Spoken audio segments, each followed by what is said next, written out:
నమస్తే అండి. నేను అడ్వకేట్ ఆదిలక్ష్మిని మాట్లాడుతున్నాను. ఈరోజు మనం చెప్పదలుచుకున్నదేంటంటే, ఖాదీ వస్త్రాల గురించండి. 1918లో పూజనీయులైనటువంటి మహాత్మా గాంధీ గారు ఈ ఖాదీ ఉద్యమాన్ని లేవదీశారు. స్వదేశతే ముద్దు, విదేశత వద్దు అని చెప్పి విదేశీ వస్త్ర బహిష్కరణను ఆనాడే చేయడం జరిగింది. అయితే ఈ ఖాదీ వస్త్రాలు నిజంగా చెప్పాలంటే భారతదేశంలో ముఖ్యంగా స్త్రీలకి వస్త్రాల మీద మంచి సాంప్రదాయాన్ని కలిగి ఉన్నామండి.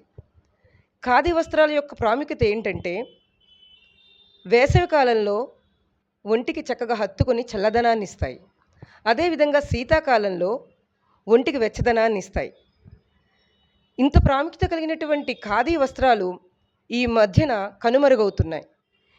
మన నెక్స్ట్ తరానికి కూడా ఖాదీ వస్త్రాల యొక్క ప్రాముఖ్యతను తెలుపటం కోసం మన ఆంధ్రకేసరి యువజన సమితి వారు ప్రతి సంవత్సరం కూడా అక్టోబర్ 2వ తేదీన ఖాదీ సారీ వాక్ అని స్త్రీలకు చక్కటి ప్రోగ్రాంని ఏర్పాటు చేసి ఖాదీ వస్త్రాలను ప్రమోట్ చేస్తూ ఉన్నారు.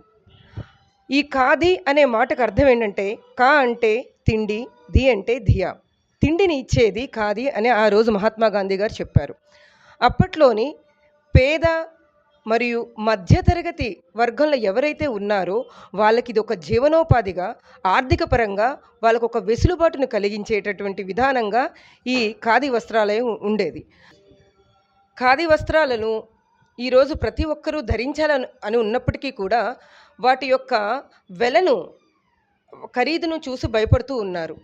దీనికి కారణం ఏమిటనేది మనం తెలుసుకొని, అదేవిధంగా ప్రభుత్వాలు కూడా ఎంతో కొంత సహకారాన్ని అందిస్తూనే ఉన్నాయి.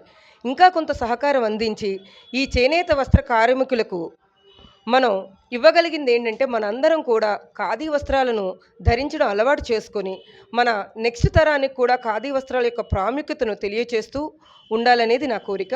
అదేవిధంగా అక్టోబర్ 2వ తేదీన గాంధీ జయంతి సందర్భంగా ఆంధ్రకేసరి యువజన సమితి వారు కోటిపిల్లి బస్టాండ్ దగ్గర ఉన్నటువంటి సమరయోధుల పార్కు దగ్గర నుంచి సరస్వతి ఘాట్ వరకు కూడా ఈ ఖాదీ సారీ వాక్ అనేది స్త్రీమూర్తుల చేత నిర్వహించబడుతుంది.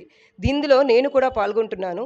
నేను మాత్రమే కాదండి, డాక్టర్లు, లాయర్లు, అదేవిధంగా రాజకీయ ప్రముఖులు, అనేక మంది స్త్రీమూర్తులు ఇందులో పాల్గొంటున్నారు.